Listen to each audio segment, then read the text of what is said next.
Chapter 18, A Hospice of Questions.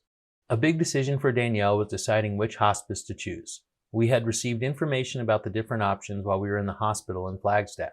I had already started doing some additional research before we scheduled appointments. It was important for me to find the best hospice for Danielle. However, Danielle's high standards and demands would create additional challenges. Due to her medication sensitivity issues, it would be ideal to find a group that would cater to Danielle's necessities. Hospice was an extension of the medical establishment, so the solutions were going to be similar to what the hospitals provided. The traditional approach worried Danielle as she didn't want to rely on prescription medications. To our surprise, we were soon to find out a wealth of new additional information. The first hospice we interviewed sent 2 nurses for the initial appointment.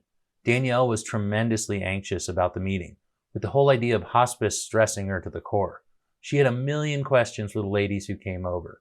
Danielle wanted to be informed about every possible outcome. All questions about her specific disease and how the dying process would proceed. All the questions were difficult to ask, but without those answers, Danielle wouldn't feel at ease. Some of Danielle's biggest concerns was that she was worried she might have made the wrong choices. Danielle specifically asked if she chose the correct path of treatment. I couldn't believe the response, and I was amazed by the honesty of the nurse. The nurse told us that considering Danielle's diagnosis of stage 3C ovarian cancer, that she would have not undergone the chemo or radiation either. It was one of those moments that the universe made sure to remind us that chemo could have possibly killed Danielle faster than she already was. It was also reaffirmed that the success rate in late-stage ovarian cancer is low. If a hospice nurse were willing to share that choice, then I would have to expect Danielle had made the right choice too. The only study I could find showed under a 9% chance of survival to 5 years with chemotherapy. Now it was more than just statistics because someone who had witnessed the aftermath of chemo confirmed those suspicions. Danielle was additionally worried about the pain management options. This hospice informed us that there weren't any natural options available. They instead used different medication dosages to help with the pain, which means that they could provide microdoses.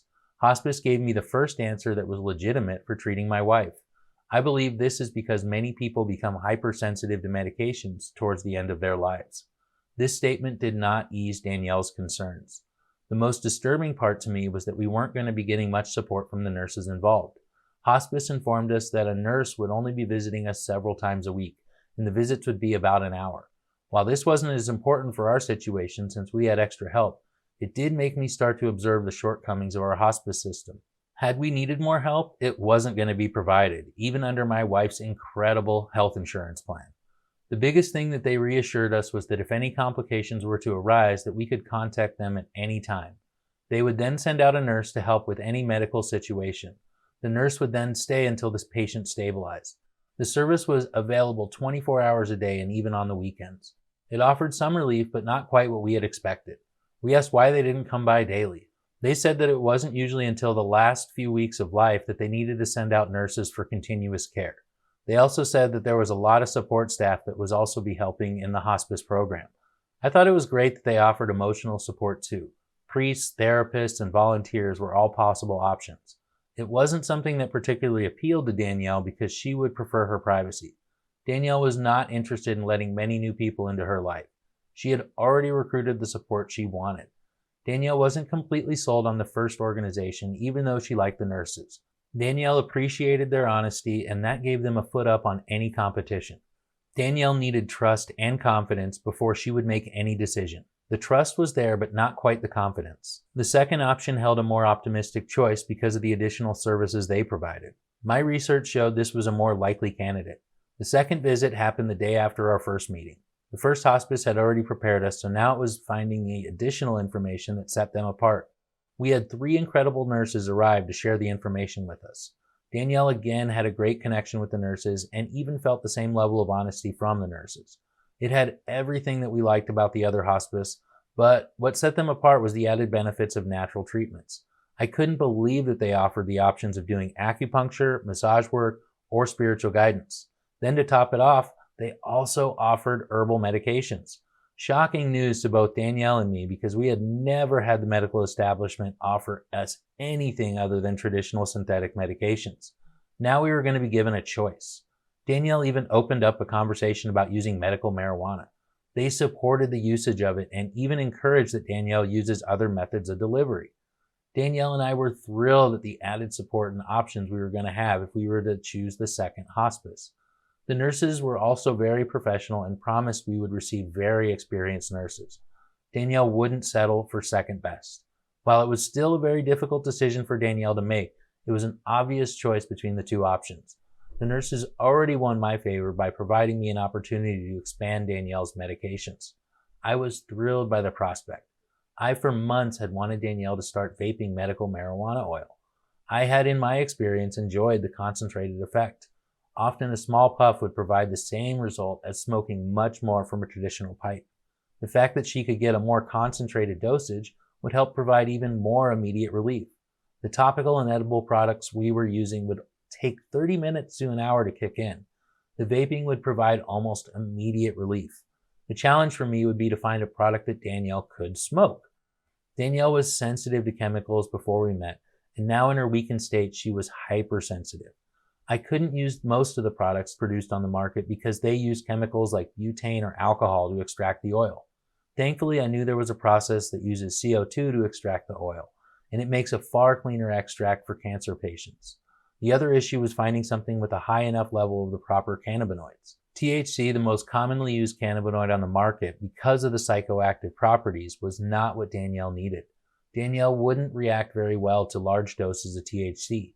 The psychoactive properties would cause too much stress and anxiety and loss of control. Danielle was scared of losing control. The added fear was also due to her improperly dosing herself with a large quantity of Rick Simpson oil. CBD oil was the best solution for remedying that. The problem with CBD products is that at the time it was still a developing industry. Few products existed on the market with high CBD concentrations. The demand was not there yet.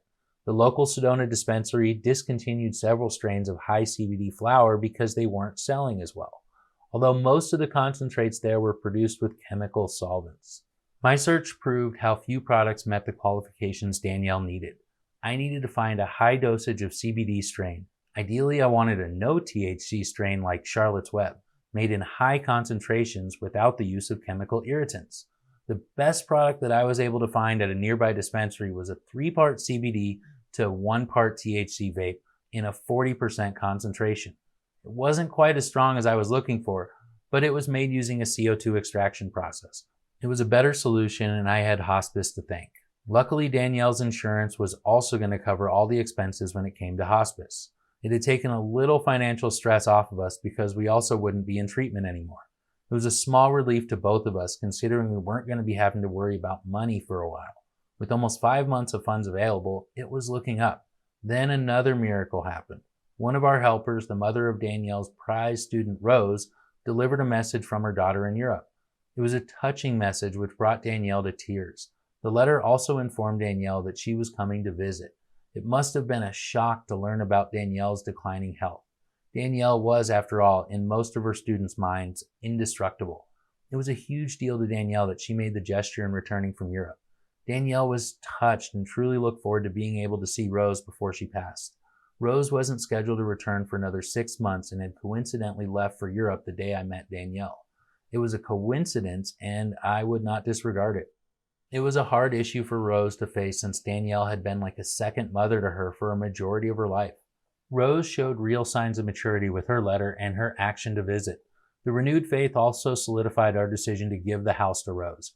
I still didn't have the means to take care of the house, nor did I want the stigma that might have to come with inheriting the house just after meeting my wife. We felt it was the best solution for everyone involved, which also led to another miracle when Rose's parents offered to pick up the mortgage payments. It was such a blessing, we didn't even know how to express our thanks. It was a perfect miracle to help Danielle quit stressing about the money. Although it didn't completely fix the issues, she felt better that we wouldn't have to worry about money for over half a year. Also, the added support from my family and the community was giving her the morale boost she needed. Danielle was also relieved that she survived the second round of antibiotics. She took the entire regimen as directed by the bottle without any deviation. Constantly, Danielle was concerned about her digestive issues, and the antibiotics had definitely caused irregularities that made Danielle worry more than she needed to.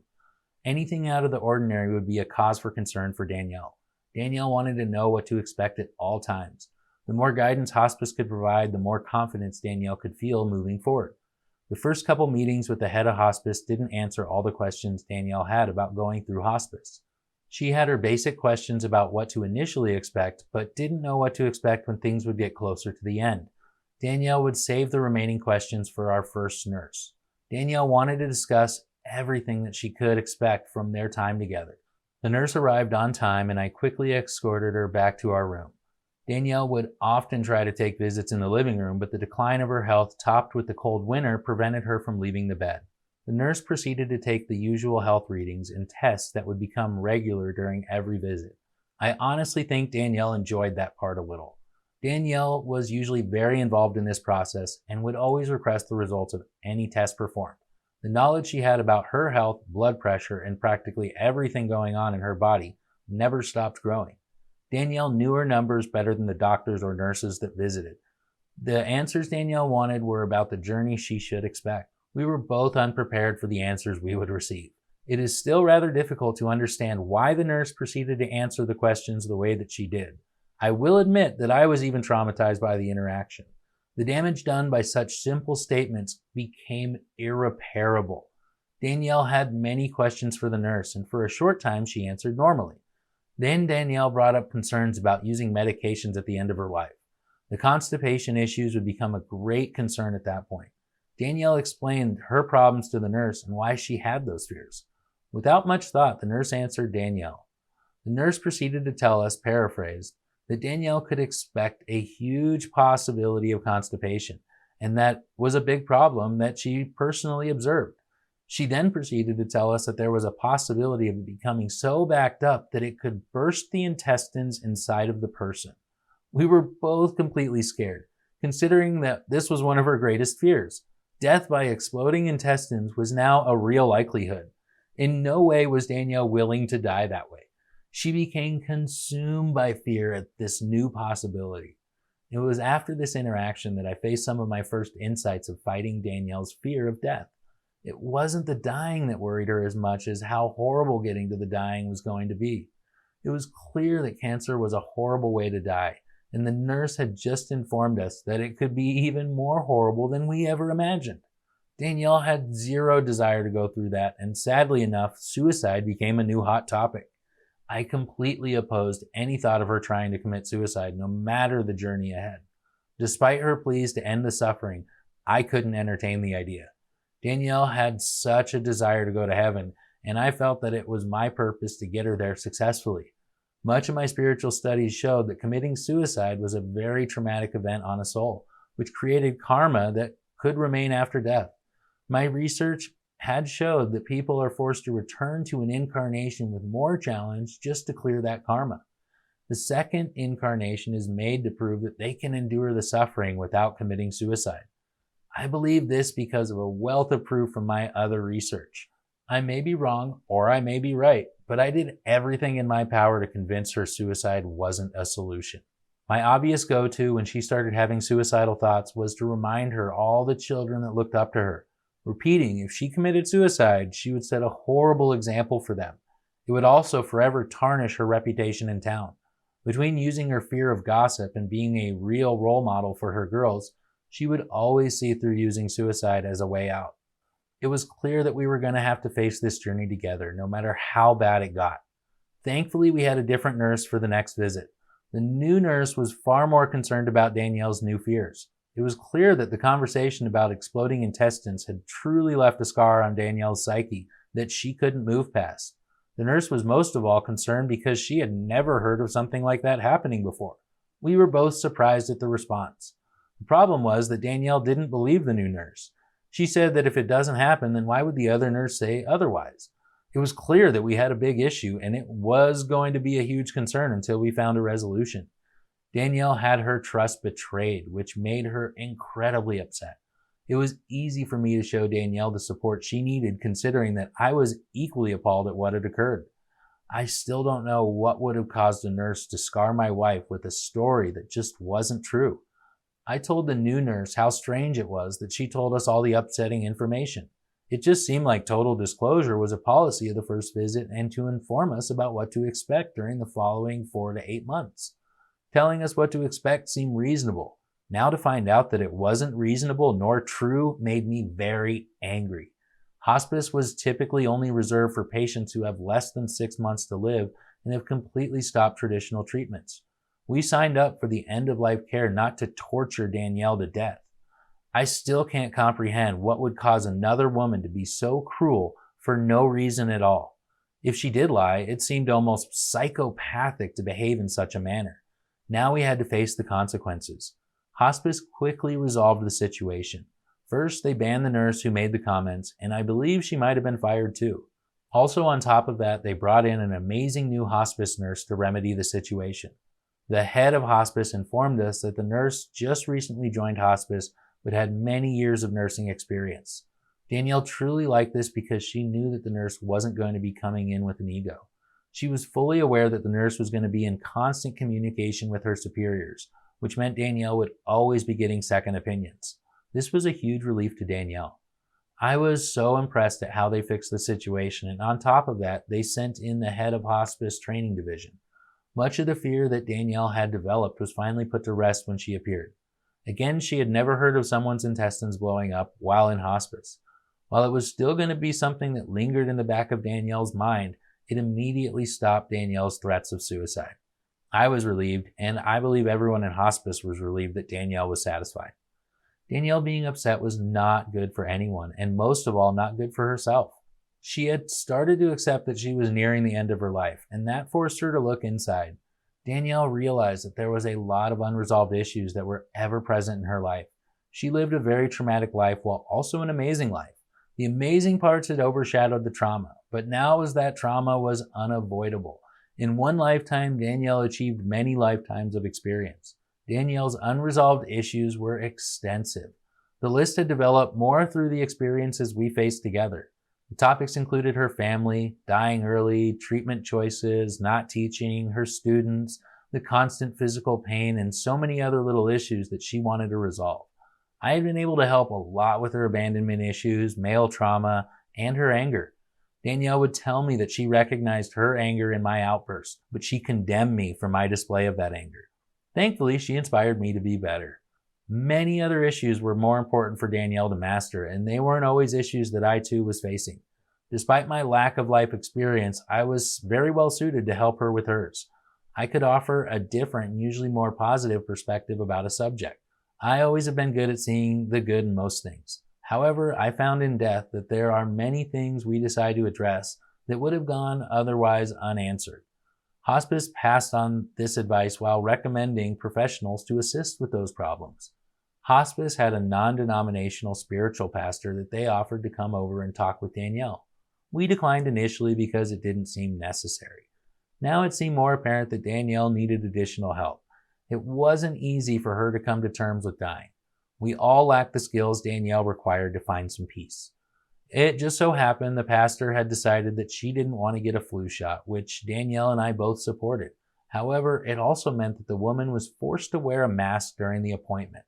I greeted her at the door, but even with the heads up, I found it somewhat unsettling. I had hoped to stay the entire time with Danielle to observe the conversation. My friend who I had asked to pick up some specific medicine in Colorado was driving back to Tucson. Thankfully, I was going to be able to meet him just off the freeway 30 minutes from the house. I told him that since he had done me such a favor that I'd be happy to make the trip a little easier for him and meet him. The meetup ended up being perfectly timed just with the visit from the pastor. There was a little relief that I didn't have to leave Danielle alone. However, this didn't take away from my anxiety about leaving Danielle with someone who we weren't familiar with.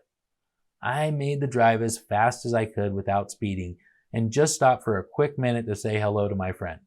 I didn't even realize until I got back into my car how not present I was. The entire interaction, all I could think about was getting back to my wife. I felt seriously bad that I behaved in such a way towards my friend. It brought awareness of the anxiety I would have just being away from my wife. I had not observed the reaction before. This simple awareness had shifted my perspective and to realize there isn't much benefit to be stressed about something I don't have any power over. I should be more present in the moment, and if I have time to get away, I shouldn't be wasting it on worrying. Worrying wasn't doing me any good, and too much just became exhausting. The car trip had allowed me to observe that massive increase in anxiety that occurred simply by leaving my wife. Arriving home, I found Danielle and the pastor finishing up their time together. Danielle was calm and very relaxed. Thankfully, she found some benefit in her conversation, although we didn't discuss it much. Her only comment I recall is that it wasn't quite what she was expecting, and it was weird having her wear the face mask. Danielle had an aversion to anyone with a cold, so it made her feel uneasy. I feel it might have been more productive if we had allowed her to remove the mask, but that never occurred to us. After the pastor left, I pulled out the new vape pens I acquired. I now had a more powerful medicine to help manage Danielle's pain. It was such a relief to both of us to be able to get her pain under control again. For so long, the pain had started to spiral out of control. The support from hospice has allowed me to try the medicines that we all felt would be more effective. We never stopped the topical or edible medications, which still provided mild relief. However, the increased dosages from the vape pens were having a very positive effect. Danielle was even starting to sleep more. For a long time, the pain had kept her awake many nights. Danielle wouldn't purposely take naps, but now I was noticing it was happening naturally. I noticed immediately that the higher CO2 concentration that my friend picked up in Colorado was almost exactly what we needed. It provided a bit more of a head high than Danielle liked, which I knew how to remedy. In my research, I found that CBD often reduces the psychoactive effects of the THC.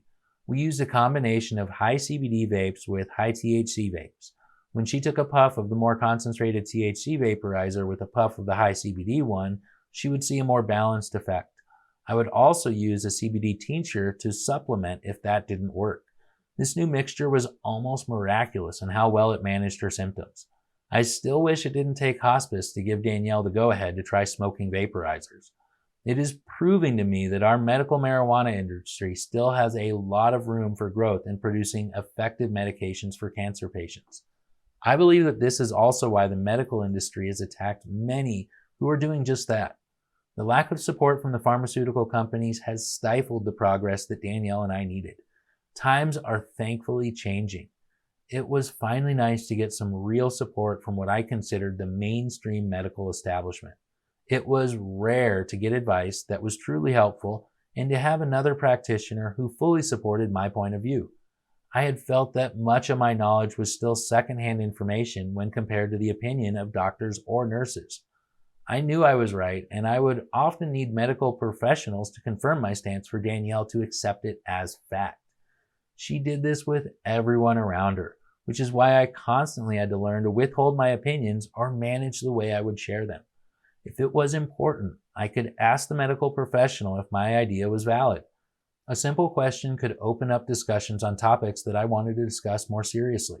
I found this more productive than ever trying to force my opinion on Danielle. In my opinion, she put far too much faith in our mainstream doctors despite their repeated displays of ignorance. I found that many of the opinions I held from my studies were confirmed. However, I also found that many were more complicated. It was a big learning process for me, and it always felt like the universe was working to help me understand. Every single challenge we faced led to different opportunities for growth. Each time I would stay strong, I found the universe would provide the perfect solution, while each time I would fail, I was given the perfect opportunity to rise again.